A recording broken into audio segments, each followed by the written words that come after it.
आज central government parliament में एक बहुत ही अलोकतांत्रिक और असंवैधानिक बिल दिल्ली के संबंध में लेके आई है।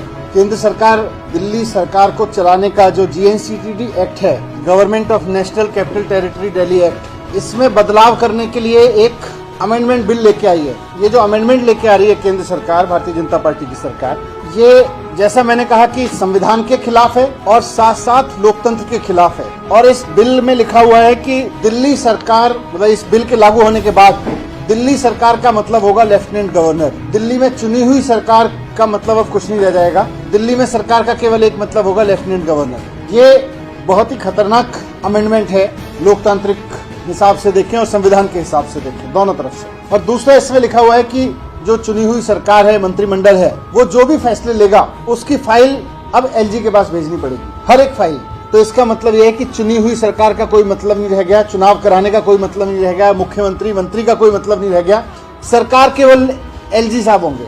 तो ये एक बहुत ही तानाशाही भरा अमेंडमेंट है। और दूसरा, जैसा मैंने कहा, हर एक फाइल LG के पास भेजनी पड़ेगी। ये भी अपने आप में एक बहुत तानाशाही भरा है कि फिर सरकार चुनने का मतलब क्या रह गया, फिर चुनाव क्यों करवाते हो, फिर डेमोक्रेसी का दिखावा क्यों करते हो। अगर चुनी हुई सरकार, चुने हुए मंत्रियों, चुने हुए मुख्यमंत्री के पास में कोई डिसीजन लेने की पावर ही नहीं है, और अगर सरकार का मतलब हो गया लेफ्टिनेंट गवर्नर, तो फिर ये मंत्री मुख्यमंत्री बनाते क्यों, ये विधानसभा बनाते क्यों, चुनाव कराते क्यों, ये लोकतंत्र होने का, लोकतांत्रिक होने का ढोंग क्यों करते हो। इस कानून के बाद ये जो सुप्रीम कोर्ट का जजमेंट है, ये इसको उलट दे रहा है। यानी कि सुप्रीम कोर्ट के जजमेंट को उलटने का मतलब है कि ये कॉन्स्टिट्यूशन को उलट रहे हैं। कॉन्स्टिट्यूशन में लिखा हुआ है कि चुनी हुई सरकार के पास पावर होंगी 3 सब्जेक्ट को छोड़ के। ये कह रहे हैं कि चुनी हुई सरकार के पास में 3 सब्जेक्ट तो छोड़ दीजिए, किसी भी मामले में चुनी हुई सरकार सरकार ही नहीं होगी, लेफ्टिनेंट गवर्नर सरकार होंगे।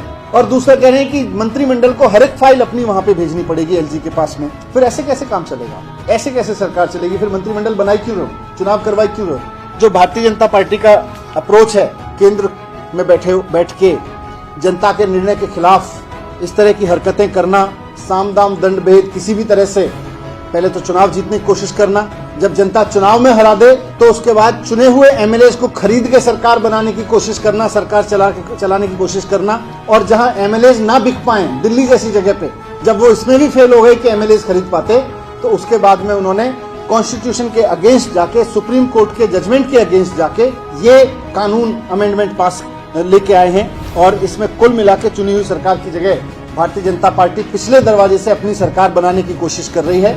ये सवाल सिर्फ आम आदमी पार्टी और भारतीय जनता पार्टी का नहीं है, ये इस देश के संविधान के ऊपर बहुत खतरा है कि केंद्र में बैठी हुई सरकार क्या कोई भी कानून पास करके जनता द्वारा चुनी गई सरकार को साइड करके गवर्नर और लेफ्टिनेंट गवर्नर के जरिए सरकार चलाने का नया तरीका खोज के लाई है। वो भी तब जबकि उसके खरीदने पे उसको MLAs नहीं मिल रहे या जनता ने उसको 0 पे कर दिया। तो ये बहुत गलत चीज कर रहे हैं। मैं आपके सामने रखना चाह रहा था, अनकॉन्स्टिट्यूशनल, इलीगल चीज कर रहे हैं।